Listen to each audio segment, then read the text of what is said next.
Bienvenue tous. It's time for our international press review in the papers today with Ruben Easy. Ruben, starting with the New York Times. Yes, first reactions coming into yesterday's Michigan primary.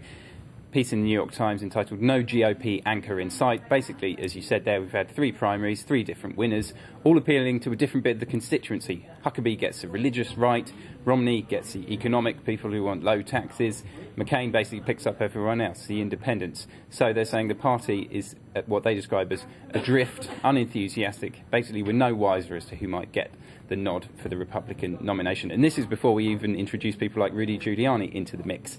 In terms of Michigan reaction, we've been looking at the Detroit paper, Detroit News.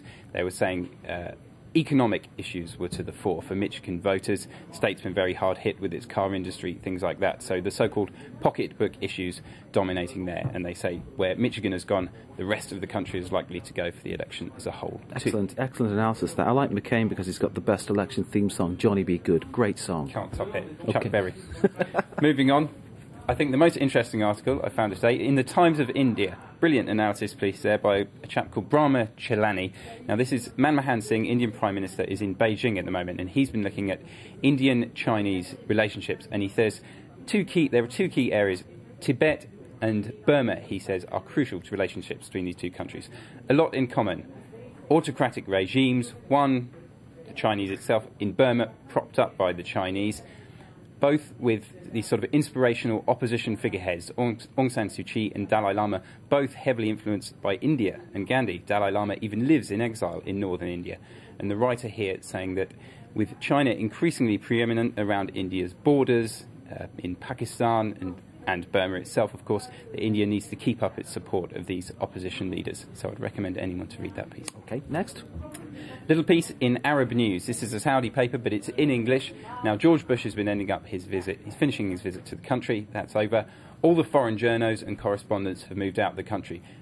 You might think that's a good thing, but spare a thought for the local Saudi journalists, because according to this piece, once that happens, basically the Saudi government then shuts up shop and they stop giving press conferences. The press conferences they do give tend to be aimed at the Western media, but they say once foreign journalists leave, they tend to cancel all their press conferences. Very hard for Saudi journalists to get any news, some of them waiting for up to 9 months for answers to their questions. That is amazing. 9 months to have a question answered. Can you imagine? Wouldn't be very good for breaking news. It's like dealing news. with the local council in the UK. That's fantastic. Okay, next. The Guardian. Pope Benedict XVI has been Right.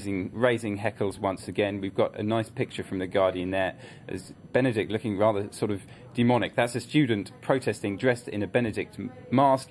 These are students from Rome's main university. The reason they're protesting, it's a speech that Benedict made in 1990 when he quoted someone approving of the church's trial of Galileo Galilei, of course the astronomer who pointed out that the Earth revolves around the sun and not the other way round. We're not the centre of the universe, something for which he was put under house arrest for the rest of his life by the church, and students feeling that this is perhaps not something that the Pope should be It'd be good to hear from the Pope the context of why he said what he said. What's your final story, Ruben? Finally, we've got the Swiss paper Le Temps.